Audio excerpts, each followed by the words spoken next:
नमस्कार, सोनाली किचनमध्ये आपलं स्वागत आहे। आपण आज करणार आहे सुक्क चिकन। इथं चिकन मी रश्श्यातलं काढून घेतले, व्यवस्थित शिजले हे चिकन बघू शकताय। असं सुक्का चिकनसाठी मी इथं घेतले तेल, हे मसाला तीळ जिरं खोबरं लसूण घेतले, हे बारीक करून मिक्सरला। हे घेतले लाल तिखट, कांदा घेतलाय, 2 कांदे मीडियम साईजचे बारीक करून घेतलेत, आणि ही कोथिंबीर।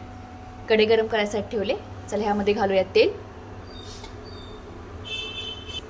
आपल्याला करायचा आहे चिकन फ्राय। तेल गरम झाले, ह्यामध्ये घालूया आता हा मसाला। मसाला चांगला भाजून घ्या, तेल सुटूस। आपल्याला चिकन फ्राय करायचं आहे, त्यामुळे पहिला मसाला चटणी आणि चिकन सगळं मिक्स करून चांगलं भाजून घ्यायचं आहे व्यवस्थित। नंतर कांदा फ्राय करून त्यामध्ये चिकन फ्राय करून घ्यायचं आहे। मसाला चांगला भाजला, ह्यामध्ये घालूया लाल तिखट। भाजत आहे, आणि ह्यामध्ये घालूया आता चिकन।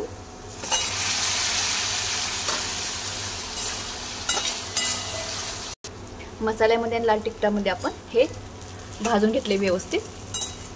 आता करूया आपण चिकन फ्रायची तयारी। ह्यामध्ये तेल घालूया, तेल थोडंसंच घालायचं आहे, आणि ह्यामध्ये घालूया आता कांदा चांगला कुरकुरीत भाजून घ्यायचा व्यवस्थित,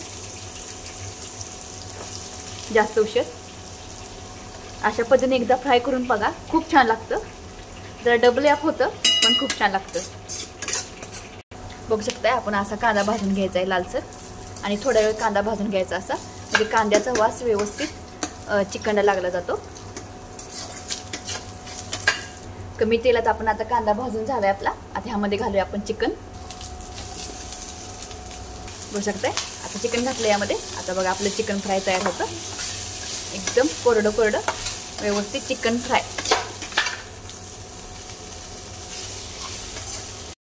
आता ह्यावर घालूया कोथिंबीर, आणि हे घेऊया हलवून। आपलं चिकन फ्राय तयार झाले बघा, सुट्ट व्यवस्थित। टेस्टला पण भरपूर भयानक छान लागतं। अशा पद्धतीने एकदा चिकन फ्राय करून बघा।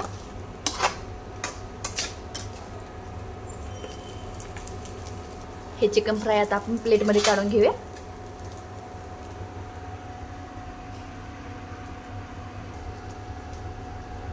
Chicken fry ready. असंच आपलं चॅनल पाहत राहा, आणि माझ्या रेसिपी तुम्हाला बघायला आवडत असतील तर माझ्या चॅनलला सबस्क्राईब मात्र करायला विसरू नका बरं का। धन्यवाद।